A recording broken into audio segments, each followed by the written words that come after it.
Next up, at UFC Vegas 103, we have the featured fight of the evening. We have Nasrat Haqparast taking on Esteban Ribovics in what is the largest line movement fight on this card. Nasrat Haqparast opened at more than a 2-1 favorite, and he is now almost a 3-1 dog. Nasrat Haqparast is a name that we recognize. He's 17-5 in his career. He's 4-1 in his last 5, and he is in a 4-fight win streak, taking on Esteban Ribovics, 14-1 in his career, 4-1 in his last 5. He's coming off that close win over Daniel Zellhuber.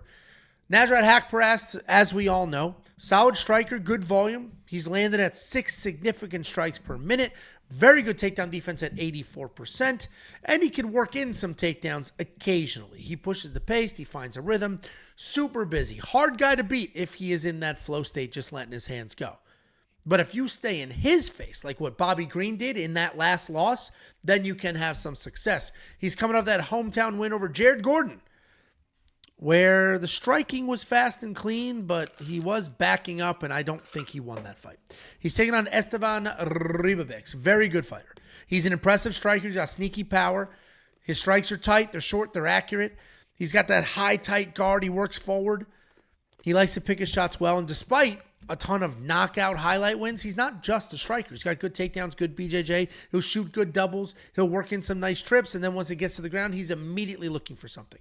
He's coming off that close win to Daniel Zellhuber, where the range was a bit of a problem, but he kept the power. Oh, and he shut the fuck up, dude. You don't know fucking shit sometimes. And he did survive a late onslaught. I'll bet you $500 who gets more overall picks right on this card. Done. Okay, obviously 6 and 6 is a push, but outside of that, okay, pretty easy. I just spent that $500 right now. There it goes. Okay. Already gone. Perfect. Didn't even think about it twice about it. I am picking Ribovics here. I think he's going to win this fight. I do think Nasrat is tricky in the striking, but it's very one-dimensional. Like, it's just clean boxing, hits that flow state, where Esteban Ribovics has wheels. He's fast. He can grapple. He can strike. He's got kicks and punches. I think Esteban can be the real deal. I think he wins this fight. And there's no weird homer calls here because this is in Las Vegas. What do you think, Jacob? It actually kind of works out. I'm looking at our picks. It's going to come down to the 2 girl fights we're split on, which those could be Let's get rid of one. that other. We already had that other bet on the girl fight. I don't want to bet on it twice if that's pivotal. So we'll get rid of the other bet for this $500 bet. Pussy. So it's going to come down to the Charles Johnson fight. So you fucking lost. Why would it come down to the Charles? It's the girl fight and the Charles Johnson Yeah, fight. it's in the girl fight. Well, one of us will be right on one of us will be wrong on one. I have De La Rosa, you have Carolina, and then I have JJ and you have Andrea. So we both have a somewhat favorite or whatever. So I just assume we probably split on those and can come to Charles both Johnson. the girl fights. Oh, yeah, are you fucking stupid or something? I said that 3 fucking times, dumbass. It comes down to the Charles Johnson fight. So you fucking lost. You lost. You're a loser.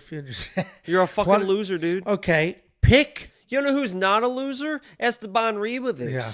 the fucking former lock of the week. And by the way, have we seen a trend lately for lock of the week? These motherfuckers aren't just winning once. I know my fucking dogs. Who my fucking baby dogs are. Arf, arf, arf. Esteban Ribovics, I told you guys, was a fucking animal, and I got fucking clowned for that. He was like, what, plus 225, something dog against Zellhuber? I said, don't worry. Just like lock of the week, this dude is like Novocaine. Just give him time, and he will always come through for you. It might take a little bit. He might get hurt, but he's not going to fucking stop, and he never stopped in that fight. Won that, came through. In this fight, I think it's going to be a lot of the same. I can't believe he opened up as a dog. I bet him as a big favorite. I feel comfortable with him. He's a dog. He's an animal. He can strike tit for tat with the hands against Nasrat, hurt him, but it's going to be the kicks. We've seen Nasrat be hurt with the calf kicks, the leg kicks. I think you throw a lot of kicks, change the variety, eye level, calf, calf, calf. You come with the high kick, you're blitzing it with the hands. I love everything that Esteban Ribovics brings to this game. My lock of the weeks are...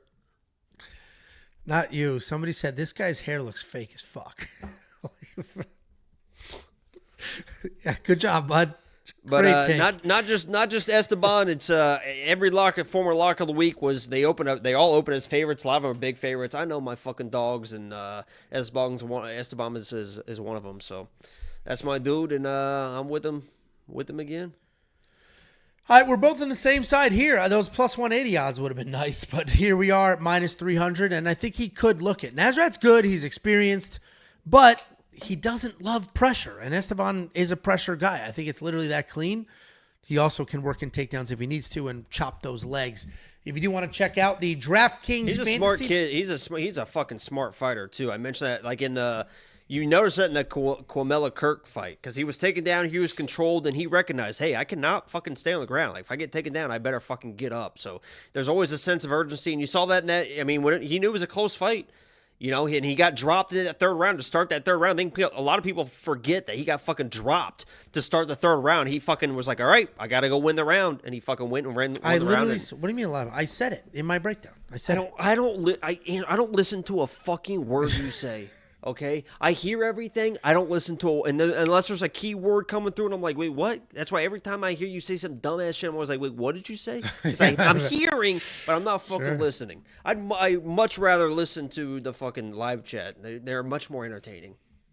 I agree. They still can't figure out if your hair is real or not, which is wild. That's not figure outable. But if you do want to check out all the picks, the bets, and the tools, that's easy to figure out. Just go to WeWantPicks.com, click Become a Member at the top. It's $10. I cannot express enough how insignificant of an amount of money that is for what you get in return. It's not a list of 4 bets. It's 4 people's worth of bets. And then on top of it, you have a full pick chart with 5 people. Then on top of that, you have an artificial intelligence. Then you have a fight simulator. You have a tape index, full fight history. You have everything you could ever want or need heading into a fight week, whether you like to copy paste or do your own research. WeWantPicks.com. Click Become a Member at the top.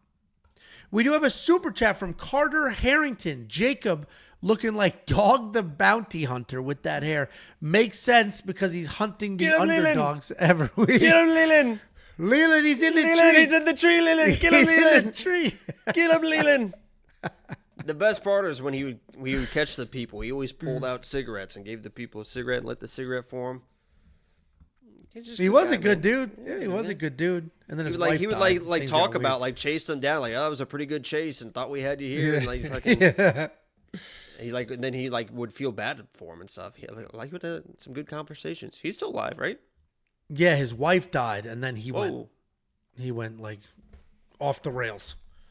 Well, I think anybody. The family stopped talking. Yeah, the patriarch. Yeah, like because then he started like I think he like married somebody almost immediately, and people were like, "She's just after your money," which I can understand that completely fucking the entire dynamics of your family. Cigarettes.